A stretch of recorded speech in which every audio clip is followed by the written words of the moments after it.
Mardi 19 septembre 2023, dévoyé pour la paix. Nous vous accueillons de nouveau sur votre chaîne d'Aventure dans la parole. Nous partageons ensemble chaque jour des réflexions importantes pour notre foi en Dieu. Nous prions pour que, aujourd'hui encore par le Saint-Esprit, la paix et la grâce de Dieu nous soient données dans l'étude de sa parole. Nous vous invitons à participer avec nous en cliquant sur le pouce, en vous abonnant pour recevoir la notification de chaque jour. Laissez-nous des commentaires et partagez le lien avec tous vos contacts. Le texte à mémoriser de cette semaine que nous vous invitons à dire avec nous se trouve dans Éphésiens chapitre 6, les versets 16 et 17. Prenez par-dessus tout cela le bouclier de la foi avec lequel vous pourrez éteindre tous les traits enflammés du malin. Prenez aussi le casque du salut et l'épée de l'esprit qui est la parole de Dieu. Nous vous invitons à le redire avec nous. Éphésiens chapitre 6, les versets 16 et 17. Prenez par-dessus tout cela le bouclier de la foi avec lequel vous pourrez éteindre tous les traits enflammés du malin. Prenez aussi le casque du salut et l'épée de l'esprit qui est la parole de Dieu. Quelle est la mission de l'Église dans le combat cosmique? Dans cette bataille cosmique, devons-nous combattre chacun pour soi? Sommes-nous convaincus que nous ne menons pas une bataille infinie et incertaine, mais une bataille qui a déjà un résultat remporté à la croix? Dieu a une armée qui se lève pour lui obéir. Dieu a une armée qui se lève pour le servir. Peuple de Dieu, lève tes mains pour l'adorer. Les réflexions de cette semaine nous aident à répondre à ces questions. Et aujourd'hui, nous le faisons avec la séquence « Les chaussures, l'Église fait la paix ». Les soldats romains se préparant au combat mettaient une paire de sandales militaires robustes et une semelle multicouche comportant des caboches robustes aidant le soldat à résister et à tenir ferme. Et l'apôtre Paul dira dans Éphésiens chapitre 6, les versets 11, 13 et 14, « Revêtez-vous de toutes les armes de Dieu, afin de pouvoir tenir ferme contre les ruses du diable. Car nous n'avons pas à lutter contre la chair et le sang, mais contre les dominations, contre les autorités, contre les princes de ce monde de ténèbres, contre les esprits méchants dans les lieux célestes. C'est pourquoi prenez toutes les armes de Dieu, afin de pouvoir résister dans le mauvais jour et tenir ferme après avoir tout surmonté. Tenez donc ferme, ayez à vos reins la vérité pour ceinture, revêtez la cuirasse de la justice. » Et au verset 15, Paul dira « Mettez pour chaussure à vos pieds le zèle que donne l'évangile de paix. » Paul explique cette chaussure militaire avec un langage tiré d'Ésaïe chapitre 52, le verset 7, qui célèbre le moment où un messager apporte la bonne nouvelle que le combat de Yahvé en faveur de son peuple est gagné. On peut le voir dans Ésaïe chapitre 52, les versets 8 à 10. Et ce texte parle aussi de la paix qui règne maintenant. Lisons le verset 7. Ésaïe chapitre 52, le verset 7. « Qu'ils sont beaux sur les montagnes, les pieds de celui qui apporte de bonnes nouvelles, qui publie la paix. » Fin de la lecture. Nous passerons en revue les 8 fois où Paul met en évidence la paix dans le livre des Éphésiens. Premièrement, Éphésiens chapitre 1er, le verset 2, puis Éphésiens chapitre 2, versets 14 et 15 et 17, et après Éphésiens chapitre 4, verset 3, puis Éphésiens chapitre 6, les versets 15 et 23. Et nous répondrons à la question suivante. Pourquoi Paul utilise une métaphore militaire détaillée alors qu'il s'intéresse tant à la paix? Lisons Éphésiens chapitre 1er, le verset 2. « Que la paix et la grâce vous soient données de la part de Dieu notre Père et du Seigneur Jésus-Christ. » Nous lisons maintenant Éphésiens chapitre 2, les versets 14 et 15 et le verset 17. Car il est notre paix, lui qui des deux n'en a fait qu'un, et qui a renversé le mur de séparation, l'inimitié, ayant anéanti par sa chair la loi des ordonnances dans ses prescriptions, afin de créer en lui-même, avec les deux, un seul homme nouveau, en établissant la paix. Et au verset 17, il est dit, « Il est venu annoncer la paix à vous qui étiez au loin, et la paix à ceux qui étaient près. » Maintenant, nous lisons Éphésiens chapitre 4, le verset 3. « Vous efforçant de conserver l'unité de l'esprit par le lien de la paix. » Éphésiens chapitre 6, versets 15 et 23.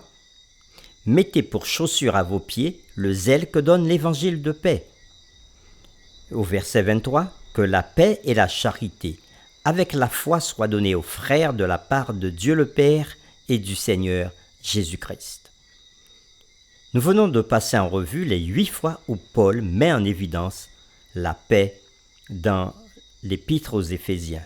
Nous avons lu le chapitre 1er, le verset 2, chapitre 2, versets 14 et 15 et verset 17, chapitre 4, le verset 3 et chapitre 6, les versets 15 et 23. Et nous répondons maintenant à la question suivante. Pourquoi Paul utilise-t-il une métaphore militaire détaillée alors qu'il s'intéresse tant à la paix? Les textes que nous avons lus parlent de paix.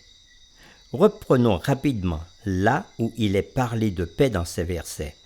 Au chapitre 1er, verset 2, « Que la grâce et la paix vous soient données. » Au chapitre 2, versets 14, 15 et 17, « Car il est notre paix. » Et au verset 15, « En établissant la paix. » Au verset 17, « Il est venu annoncer la paix à vous qui étiez loin et la paix à ceux qui étaient près. » Au chapitre 4, verset 3, « Vous efforçant de conserver l'unité de l'esprit et le lien de la paix. » Et dans Éphésiens 6, verset 15 et verset 23, « Mettez pour chaussure à vos pieds le zèle que donne l'évangile de paix.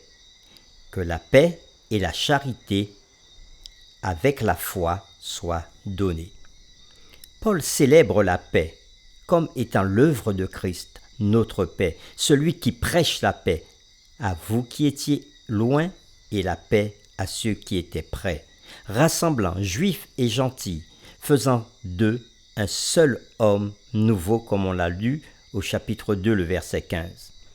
En gardant vivant l'histoire évangélique de la grâce de Christ et de son œuvre créatrice de paix, en célébrant sa victoire passée et en tournant les regards vers le cri de victoire à l'avenir, les croyants mettent à leurs pieds leurs chaussures et se tiennent prêts pour le combat.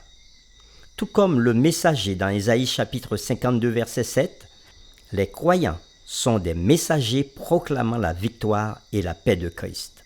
Cependant, Paul ne veut pas que nous comprenions son appel à l'armure comme un appel à prendre des armes militaires contre nos ennemis. C'est pourquoi il décrit les croyants comme proclamant l'évangile de paix, dans Éphésiens chapitre 6, le verset 15. Il ne souhaite pas non plus que les croyants soient agressifs dans leur relation avec les autres, puisqu'il met l'accent sur l'unité, le discours édifiant et la tendresse.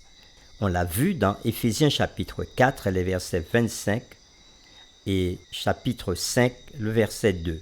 Et dans Éphésiens chapitre 4, le verset 31. Que toute amertume, toute animosité, toute colère, toute clameur, toute calomnie et toute espèce de méchanceté disparaissent du milieu de vous. Soyez bons les uns envers les autres, compatissants, vous pardonnant réciproquement comme Dieu vous a pardonné en Christ, nous dit l'apôtre Paul. Et dans Éphésiens chapitre 5, le verset 1er et 2, l'apôtre Paul dit « Devenez donc les imitateurs de Dieu comme des enfants bien-aimés, et marchez dans la charité à l'exemple de Christ qui nous a aimés et qui s'est livré lui-même à Dieu pour nous comme une offrande et un sacrifice de bonne odeur. » Fin de la lecture. L'Église doit faire la paix en utilisant l'arsenal évangélique des vertus chrétiennes. L'humilité, la patience, le pardon, etc. et l'Église doit pratiquer la prière et l'adoration. De tels actes sont stratégiques, pointant vers le grand plan de Dieu d'unifier toutes choses en Christ, comme nous l'avons vu dans Éphésiens chapitre 1er, les versets 9 et 10. Pour terminer, réfléchissons sur ce point. Comment le texte suivant nous aide-t-il à comprendre ce que l'imagerie militaire de Paul devrait signifier dans notre vie de croyants? Dieu nous appelle à revêtir l'armure.